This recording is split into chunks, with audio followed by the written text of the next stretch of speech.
সবাই মিলে একসাথে আমরা কোথায় ঘুরতে গেলাম, কতটা মজা করলাম, সম্পূর্ণ ভিডিওটি দেখলেই তোমরা বুঝতে পারবে। তাই তো আমার ভালোবাসার মানুষদেরকে স্কিপ না করে আজকের ফুল ব্লগটি দেখতে হবে। আসসালামু আলাইকুম, আমি আরুষের আজকে ঈদের তৃতীয় দিনের ভিডিওর ব্লগ নিয়ে চলে আসলাম আপনাদের মাঝে। আমার ভালোবাসার মানুষেরা তোমরা সবাই কেমন আছো? সবাইকে ঈদ মোবারক। ঈদ উল ফিতরের প্রথম দিন, দ্বিতীয় দিন, তৃতীয় দিন তোমরা কোথায় কোথায় ঘুরতে গিয়েছিলে সেটা অবশ্যই কমেন্টে বলে যাবে। প্রথম দিন, দ্বিতীয় দিন তো তোমাদের সাথে শেয়ার করলাম, এবার হচ্ছে তৃতীয় দিনের পালা। এই প্ল্যানটা কিন্তু আমাদের ছিল হুট করেই না, ঘুম থেকে উঠেই যেন মনে হচ্ছিল কোথায় ঘুরতে বের হই। যেই কথা সেই কাজ, সবকিছু ফেলে রেখে চলে গেলাম ঘোরার উদ্দেশ্যে। আর আরেকটা কথা, অনেকে আমার ভিডিওতে কমেন্ট করতেছো, আপু তুমি কি এবার ঈদে কোনো ড্রেস কিনোনি? ঈদের ড্রেস কেন দেখাচ্ছ না, আর তোমরা কোথাও ড্রেস পরে কেন ঘুরতে বেরোচ্ছ না? তাদের জন্য আজকের ভিডিও। ঈদের ড্রেস দেখার সাথে সাথে আমরা আজকে কোথায় ঘুরতে গিয়েছি সেটাও তোমরা দেখতে পারবে। আর আমাদের দুই বোনের ড্রেসের কালারটা সেম সেম হয়ে গেছে, বাট ডিজাইনটা ডিফারেন্ট। এটা কিন্তু একদমই আমাদের প্ল্যান ছিল না, তারপরে কিভাবে যেন মিলে গেছে।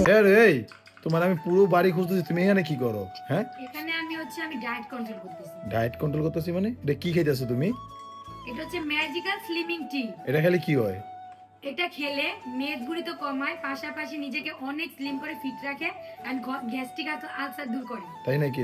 হ্যাঁ, কি করতেছো তোমার লগে? হ্যাঁ, আমার সাথে খাইতেছি, দেখছো দিন দিন কি মোটা হয়ে মানে বাড়ির সবাই অনেকটাই খাও? অবশ্যই স্লিম হইতে হবে না? তাই নাকি? এটা তুমি, এটা হচ্ছে অরিজিনালটা তোমরা পাবো হচ্ছে গ্রো লং হেয়ার অয়েল পেজে। তাই নাকি? তাদের পেজের অরিজিনাল ফলোয়ার হচ্ছে 7,18,000। এটা খেলে কিন্তু সত্যি গাইস ইনস্ট্যান্ট তোমরা যে রেজাল্ট পাবা, একদম স্লিম করে দেবে তোমাদের। So grow long hair oil পেজটি ভিজিট করে এই ম্যাজিক্যাল স্লিমিং টিটি অর্ডার দিয়ে নিয়ে নাও। তোমাদের সুবিধার জন্য আমি তাদের পেজ টিকটকে মেনশন করে দেবো, এন্ড তাদের হোয়াটসঅ্যাপ নাম্বারটি আমি ক্যাপশন দিয়ে দেবো। ওকে? আর আজকে ঈদের লুকে আমাদের দুজনকে কেমন লাগছে সবাই কমেন্ট করে অবশ্যই জানাবো। রে ফাইনালি চলে আসলাম আমরা মাওয়া ঘাটে। এখন অনেকেই বলবে যে এত সুন্দর সুন্দর জায়গা থাকতে মাওয়াতে কেন এসেছো? মাওয়ার জায়গাটা তো কমন প্লেস, ঘোরার যে কোনো সময় আসা যায়, বাট ঈদের সময় কেন আসলা?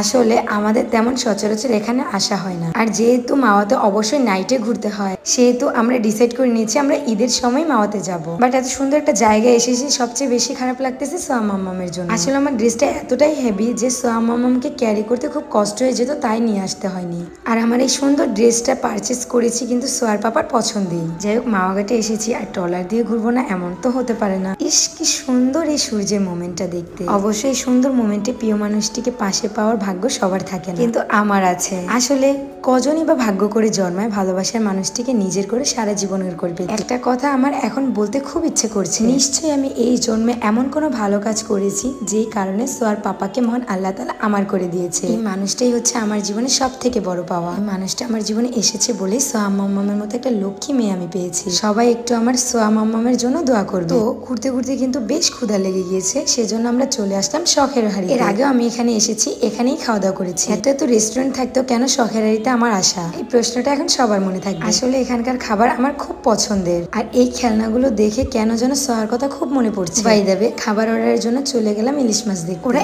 এত ইয়ামি মজা করে কিভাবে যে ইলিশ মাছটা ভাজে আমি সেটাই বুঝি না। এত সুন্দর খাবারের ফ্লেভার বের হয় যে না খেয়ে একদমই থাকা যায় না। এখানে আজকে আমার সব পছন্দের খাবার সোয়ার পাপা অর্ডার করেছে। ইলিশ মাছ ভাজা, ইলিশ মাছের লেজ দিয়ে ভর্তা বানানো, শুটকির ভর্তা, আলুর ভর্তা, ডাল ভর্তা, থেকে বেশি ভালো লেগেছে বেগুন ভাজাটা। নিশ্চয়ই মাওয়াতে আপনাদের কম বেশি সবারই আসা হয়েছে, আর এই খাবারটা যে মাওয়াতে ফেমাস সেটা আপনারাও জানেন। অ্যাকচুয়ালি আমাদের কাছে টাইমটা হচ্ছে সব থেকে বড়। জানেন, যে মানুষগুলো সময় মূল্য দিতে জানে সে মানুষগুলো সবসময় সফল হয়, সবকিছুতে ভালো থাকে। সারাদিন ঘোরাঘুরির পর এতটাই টায়ার্ড লাগছিল যে কখন খাবো, আর সামনে এত সুন্দর সুন্দর খাবার দেখলে তো কোনো কথাই নেই।